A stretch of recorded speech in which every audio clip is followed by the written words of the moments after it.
Coach নয়, বরং ক্লাবের মালিক হতে চান ফুটবলের মহা তারকা লিওনেল মেসি। সম্প্রতি আর্জেন্টিনার স্ট্রিমিং চ্যানেলে দেওয়া সাক্ষাৎকারে মেসি বলেন, কোচ হওয়া আমার পছন্দ, তবে ব্যক্তিগতভাবে আমি ক্লাবের মালিক হতে চাই।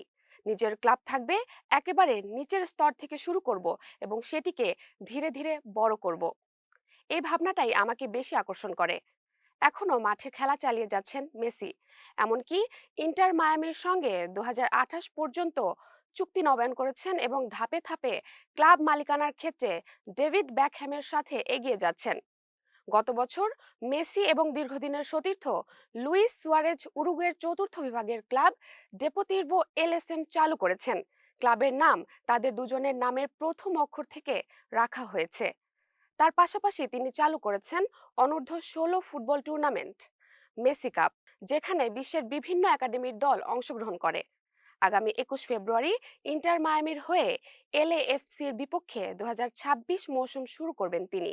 মাঠের জাদু, ক্লাব মালিকানা এবং তরুণ প্রতিভাদের সুযোগে মেসি যেন ফুটবল জগতের একাধিক রঙিন অধ্যায় লিখতে চলেছেন।